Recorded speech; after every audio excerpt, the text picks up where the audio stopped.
చిన్నపిల్లలు 7 పెద్దలు 10 మందిని సురక్షితంగా ప్రభుత్వ యంత్రాంగం అంతా కూడా కలిసి మరి ముక్కుముడిగా రెస్క్యూ టీమ్ తోటి సహకారంతో మరి తీసుకొని వాళ్ళు బయటకు తీసుకురావడం అనేది వారికి ప్రథమ చికిత్స కోసం మరి ప్రభుత్వ ఆసుపత్రి కూడా తీసుకెళ్ళడం జరుగుతుందని చెప్పి కూడా ఈ సందర్భంగా మనం చేస్తున్నాం.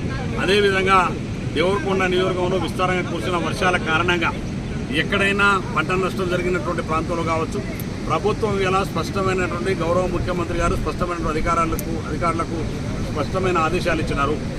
ఎక్కడ నష్టం జరిగినా నష్టాన్ని తప్పకుండా రైతులకు ప్రభుత్వం ఆదుకుంటుందన్న ఆలోచనతోటి ఈ ప్రభుత్వం ముఖ్యమంత్రి గారు ముందుకెళ్తున్నారు. అందుకనే దేవరకొండ నియోజకవర్గంలో ఏ రైతుకైనా పంట నష్టమైనా మా ఆర్డీఓ వారు ఇక్కడే ఉన్నారు. పంట నష్టపోయిన ప్రతి రైతాంగానికి తప్పకుండా ఈ ప్రభుత్వం అండగా ఉంటుంది.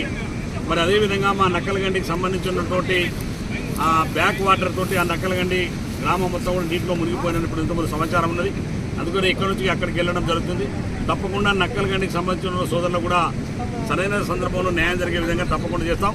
ఈ ప్రభుత్వం రైతాంగానికి అండగా ఉంటుంది. ఎవరు కూడా అధైర్యపడవలసినటువంటి అవసరం లేదు. ప్రభుత్వం యంత్రాంగం కూడా ఎటువంటి సమస్య వచ్చినా ఆదుకోవడానికి అన్ని రకాల సంసిద్ధతతో ప్రభుత్వ యంత్రాంగం సిద్ధంగా ఉన్నది. కాబట్టి రైతులు నష్టపోయిన ప్రతి రైతాంగానికి ఈ ప్రభుత్వం ఎవరైనా ప్రాణాలు కోల్పోయినా ఏ తీరున్న నష్టం జరిగినా మరి ప్రభుత్వం నిర్ణయం ప్రకటించారు. గతంలో 4 లక్షల రూపాయలు ఉన్నటువంటి ఇవాళ ముఖ్యమంత్రి గారు మరి 5 లక్షల రూపాయలకు ఇవాళ నష్టపరిహారం ప్రకటించడం. అదేవిధంగా ఎకరానికి పంట నష్టపోతే 10,000 చొప్పున ఇవ్వాలన్న ఆలోచనతో కూడా ఈ ప్రభుత్వం ముందుకెళ్తుంది. అందుకే ఈ ప్రాంతంలో ఉన్నటువంటి ఎవరైనా రైతాంగం నష్టపోతే వారికి తప్పకుండా ఈ ప్రభుత్వం అండగా ఉంటుంది. ఇవాళ మా గౌరవ కలెక్టర్ గారికి, ఎస్పీ గారికి, అదేవిధంగా ఆర్డీఓ గారికి, డిఎస్పీ గారికి, సిఐలకు, ఎస్ఐలకు, అదేవిధంగా మా పక్క నియోజకమైనటువంటి అచ్చంపేటకు సంబంధించినటువంటి సిఐ గారు కానీ, ఎస్ఐ గారు కానీ, పోలీసు యంత్రాంగం, రెవెన్యూ అధికారం మీద ప్రభుత్వ యంత్రాంగం అందరూ కూడా ఆ 10 మందిని మా రెస్క్యూ టీంతో సహా వారి అందరికీ మనస్ఫూర్తిగా అభినందిస్తున్నాను.